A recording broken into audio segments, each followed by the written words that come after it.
Tu as devant toi le chemin de voie. Tu es invité, supplié, encouragé, poussé, inspiré à vivre pleinement.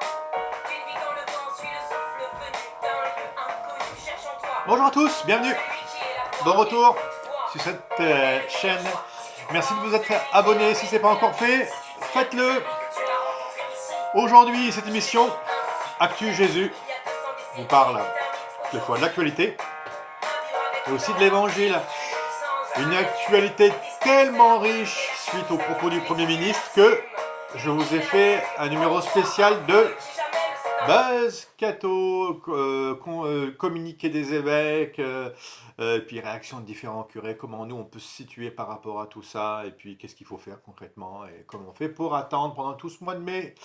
Mais donc ça, allez voir du côté de l'émission dans cette chaîne, et du côté de Buzz Catho, et c'est l'actualité qui passe. L'évangile est extrêmement fort, les lectures d'aujourd'hui sont tellement belles, que je voudrais revenir avec vous avec toute cette joyeuse bande d'apôtres là, et parce que ça peut aussi nous éclairer et nous aider, je vous assure.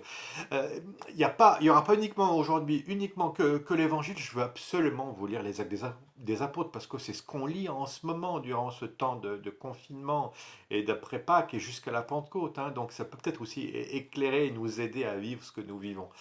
Le jour de la mort de Étienne, et donc je l'ai là, Étienne qui fait partie qui est le tout premier martyr chrétien, Saint Étienne, et qui va donner sa vie. Sachez que quand on offre sa vie, même si au début, enfin voilà, même si c'est complètement incompréhensible, parfois le Seigneur permet que nous puissions vivre de ces choses, mais d'un dramatique, quoi. Et je comprends que le manque d'Eucharistie en ce moment, et puis aussi tout ce que vivent nos frères et nos sœurs en hôpital, mais quand la souffrance est offerte, quand le manque est offert, ça donne un fruit, mais vous allez voir, hein.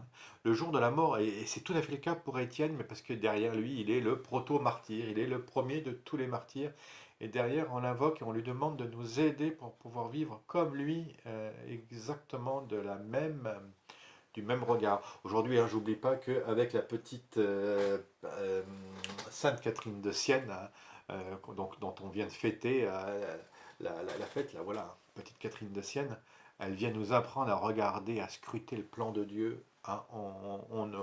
On n'a pas peur, hein, avec elle.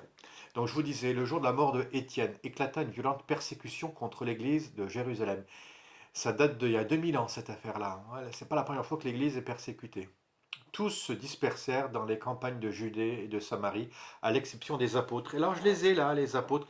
Il y a des moments où on a besoin de nos évêques, on a besoin du pape. Là, moi j'ai Pierre, là j'ai Saint Jean l'évangéliste, et ils viennent s'occuper euh, de Étienne. Des hommes religieux ensevelirent Étienne et célébrèrent pour lui un grand deuil. Heureusement qu'on a nos pasteurs qui s'occupent encore de nous et qui sont là, parce que le deuil est un moment sacré très important. Il faut pas, enfin voilà, pouvoir vivre de son deuil. C'est pour ça que le fait que les églises puissent être de nouveau, puissent être ouvertes, même si on n'est que 20, mais pour pouvoir célébrer des funérailles, waouh, je comprends que c'est important de l'avoir entendu des propos même du ministre et du Premier ministre hier. Les hommes religieux ensevelirent Étienne et célébrèrent pour lui un grand deuil. Donc voilà, je vous ai fait venir Jean et Pierre aujourd'hui parce que c'est le deuil, et prenons soin de nos deuils et de nos cérémonies de deuil avec Saint Étienne. Mais alors le plus incroyable, et ça je veux absolument revenir là-dessus avec vous, c'est quant à Saul, le voilà, c'est Paul de Tarse, il va changer de nom à partir de sa conversion. Euh, Quant à Saul, il ravager l'Église, c'est pour ça qu'il a le glaive. Là, il a le glaive de la foi, mais avant, il avait le glaive pour tuer et persécuter les chrétiens. Quant à Saul, il ravageait l'Église, il pénétrait dans les maisons pour en arracher hommes et femmes et les jeter en prison. C'était, je ne sais pas comment vous dire, mais c'était le djihadiste de l'époque, quoi. Celui qui, moi je pense à ces djihadistes-là qui coupent la tête des chrétiens sur des vidéos de Daesh, c'est quand même très impressionnant. Et quand tu sais que certains sont revenus en France, vivent en France, anciens djihadistes en Syrie, c'est impressionnant, hein. Et ça, je vous parle d'aujourd'hui. Je vais essayer de vous réactualiser les évangiles et les actes des apôtres. Eh bien, Saul faisait partie de ces gens-là. Il faut prier pour la conversion, même des djihadistes, même des gens qui sont les plus enfermés dans leur doctrine. pour que la paix puisse revenir et être à côté des témoins de la miséricorde de Dieu et être comme une sorte d'Ananie, aller à la rencontre de ces gens-là. Mais qui aurait cru que Jésus puisse prendre un djihadiste, un persécuteur de chrétiens, pour être celui qui va être l'apôtre des nations, celui qui va évangéliser tout l'Empire romain, quoi. Et heureusement que Saul et Paul de Tarse est venu évangéliser toutes nos contrées et est venu mourir à Rome, parce que c'est comme ça que nous, on est chrétiens, hein, je vous assure. Tout l'Occident est chrétien grâce à Saint Paul. C'est pour ça qu'on a une telle dévotion pour et Saint Pierre et Saint Paul. Pierre, qui est un homme qui est relativement lâche et qui a abandonné Jésus, et Saul, qui était un persécuteur de Jésus. Hein. Donc et des persécuteurs de chrétiens, hein, on est d'accord. Donc les castings de Jésus sont surprenants. Vous avez vos chances, mes amis. Hein. C'est ça que je voulais vous dire aujourd'hui. Donc préparez-vous, parce que quand la Pentecôte va arriver, 2 juin, libéré, délivré, et il vient vous embaucher.